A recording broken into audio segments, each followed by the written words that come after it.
Definisi psikologi. Psikologi berasal dari bahasa psichi yang berarti jiwa atau napas hidup, dan logos berarti ilmu pengetahuan. Psikologi berarti ilmu jiwa atau ilmu yang mempelajari tentang jiwa. Jiwa berasal dari kata Sanskerta jip, yang berarti lembaga hidup atau daya hidup. Jiwa merupakan pengertian yang abstrak, tidak dilihat dan belum bisa diungkapkan secara lengkap dan jelas.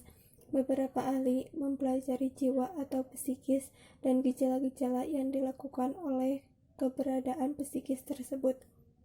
Sedangkan menurut para ahli ialah, menurut Dimyati Mahmud 1989 menjelaskan bahwa manusia menghayati kehidupan kejiwaan berupa kegiatan berpikir, berfantasi, sugesti, sedih, senang, dan sebagainya.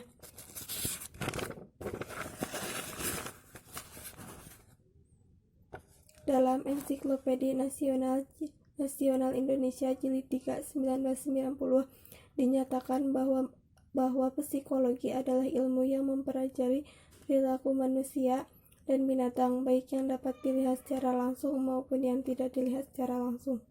Menurut Takir 1993 menyatakan bahwa psikologi membahas tingkah laku manusia dalam hubungan dengan lingkungannya.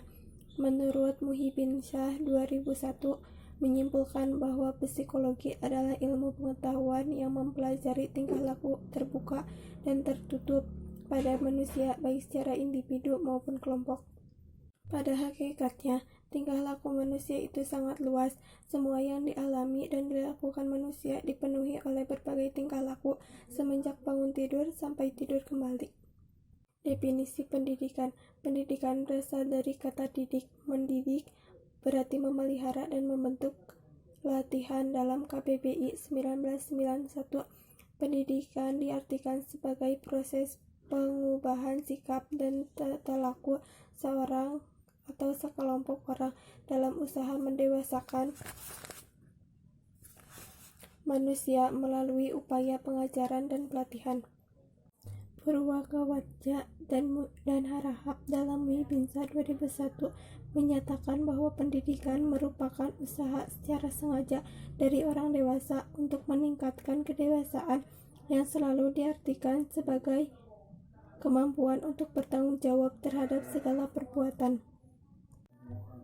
Sedangkan dalam Undang-Undang Sitiknas Nomor 20 Tahun 2003, pendidikan didefinisikan sebagai pendidikan adalah usaha sadar dan terencana untuk mewujudkan suasana belajar dan proses pembelajaran agar peserta didik secara aktif mengembangkan potensi dirinya untuk memiliki kekuatan spiritual, keagamaan, pengendalian diri, kepribadian, kecerdasan, akhlak mulia, serta keterampilan yang diperlukan dirinya, masyarakat, bangsa, dan negara. Sejarah psikologi pendidikan. Psikologi pendidikan pada masa awal perkembangannya, pemanfaatannya belum dikenal orang, namun seiring dengan perkembangan sains dan teknologi, akhirnya lahir dan berkembanglah secara resmi. Entah tahun berapa, sebuah cabang khusus psikologi yang disebut psikologi pendidikan. Menurut David 1972, pada umumnya para ahli memandang bahwa Johann Friedrich Herbar adalah bapak psikologi pendidikan, yang konon menurut sebagian ahli masih merupakan disiplin sempalan psikologi lainnya itu. Herbar adalah seorang filsuf dan pengarang kenamaan yang lahir di Oldenburg, Jerman pada tanggal 4 Mei 1776. Pada usia 29 tahun, ia menjadi dosen filsafat di Göttingen dan mencari puncak karirnya pada tahun 1809. Ketika ia diangkat menjadi ketua jurusan filsafat di Königsberg sampai tahun 1833. Ia meninggal di Göttingen pada tanggal 14 Agustus 1841. Nama Herbart kemudian diabadikan sebagai nama sebuah aliran psikologi yang disebut Herbartianisme pada tahun 1820-an. Konsep utama pemikiran Herbartianisme ialah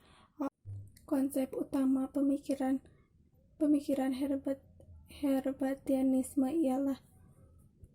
ialah apersisma, sebuah istilah yang khusus diperuntukkan bagi pengetahuan yang telah dimiliki individu dalam pandangan Hilbert.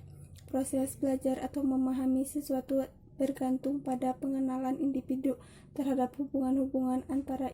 Konsep ini sampai sekarang masih digunakan secara luas dalam dunia pengajaran, yakni kita kenal dengan istilah persepsi sebagai salah satu tahapan dalam belajar mengajar. Aliran behaviorisme menurut Robert 1988 adalah pendahuluan pemikiran psikoanalisis. Fred Enberg, buku pedagogis ilmu pengajar adalah karyanya yang dianggap monumental, sesuatu yang agung. Karya besar lainnya yang berhubungan dengan psikologi pendidikan.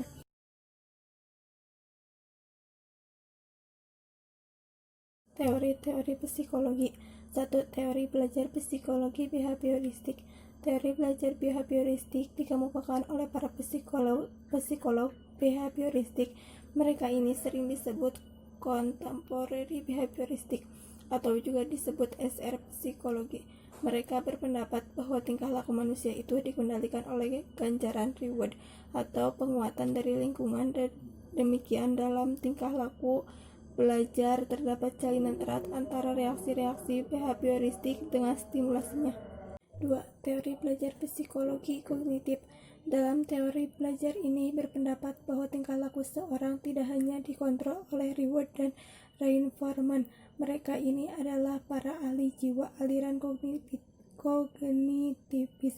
Menurut pendapat mereka, tingkah laku seorang senantiasa didapat pada kognisi, yaitu tindakan mengenal atau memikirkan situasi di mana tingkah laku ini terjadi dalam situasi belajar.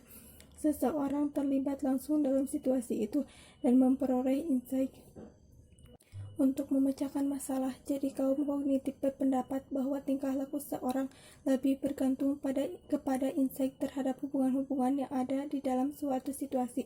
Keseluruhan adalah lebih daripada bagian-bagiannya. Mereka memberi tekanan pada organisasi pengamatan atas stimulus di dalam lingkungan.